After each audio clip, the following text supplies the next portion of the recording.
اچھا، پھر ایک سوال یہ بھی تھا کہ کتنے ہی ہم مدرسہ اٹینڈ کر رہے ہیں، کتنے عرصے سے نمازوں کے سلسلے میں اس کی فضیلتیں سن رہے ہیں، لیکن ابھی تک نماز میں ایک اس طرح کی ایک سستی آتی ہے کہ جس طریقے سے یعنی کوئی بھی رغبت ایسے نہیں ہوتی کہ جس طرح ایک شوق ایک ہوتا ہے کہ کس طرح ہم نماز پڑھنے جا رہے ہیں، دل کے اندر ایک ولولہ پیدا ہو رہا ہے، دوڑ کے نماز کی طرف جا رہے ہیں، نماز کا انتظار کر رہے ہیں، یہ کیفیت ابھی تک پیدا نہیں ہوئی.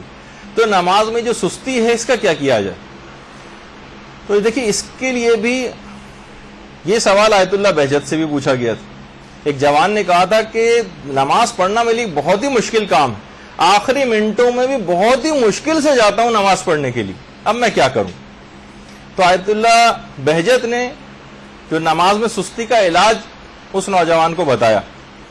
تو پہلا یہ 2 علاج بتائے، ویسے تو اور بھی بہت سارے ہیں لیکن کم سے کم 2 علاج.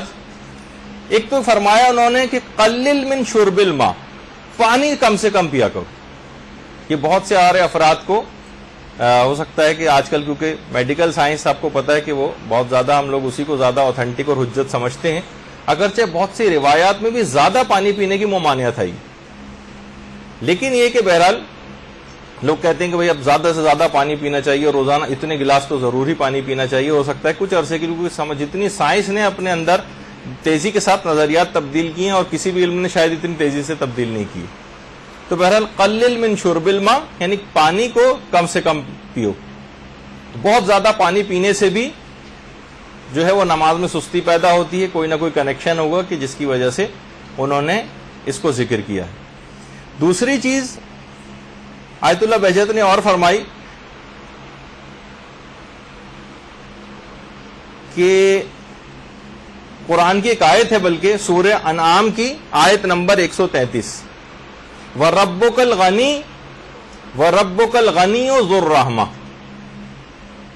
یہ قرآن کی ایک آیت ہے کہ اس آیت کو زیادہ سے زیادہ پڑھا جائے تو نماز میں سستی اور کاہلی اور ایک جو بے اعتنائی سی پیدا ہوتی ہے وہ دور ہو جائے گی. وَرَبُّكَ الْغَنِيُّ ذُو الرَّحْمَةِ،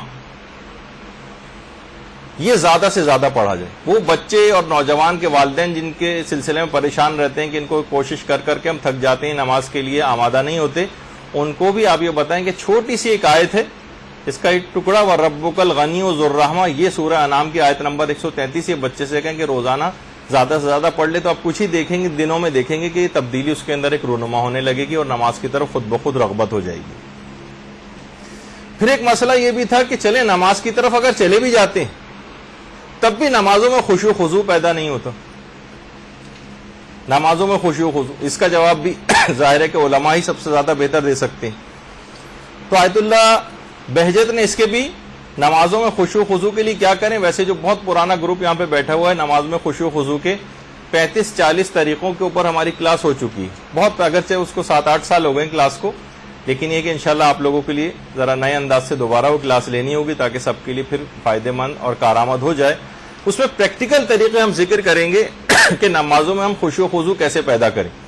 آیت اللہ بہجت کے صرف 2 طریقے آج انہوں نے فرمایا. ایک تو امام زمانہ علیہ السلام سے توسل حقیقی پیدا کریں، اللہم صلی علی محمد وعلی محمد.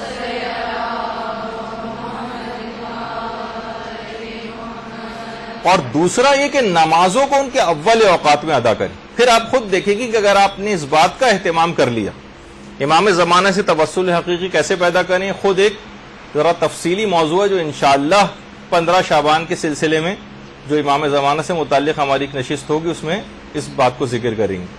اور نمازوں کو ان کے اول اوقات میں ادائیگی خود اس بات کا لازمہ بن جائے گی کہ آپ کا نمازوں میں خشوع و خضوع خود بخود پیدا ہو جائے.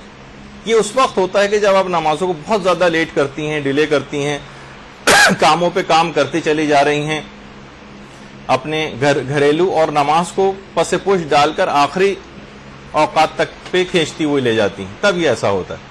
اگر اول وقت میں ادائیگی کا اہتمام ہو تو خود بخود خشوع و خضوع پیدا ہو جائے گا. برحمتك يا أرحم الراحمين وصلى الله على محمد وآله الطاهرين.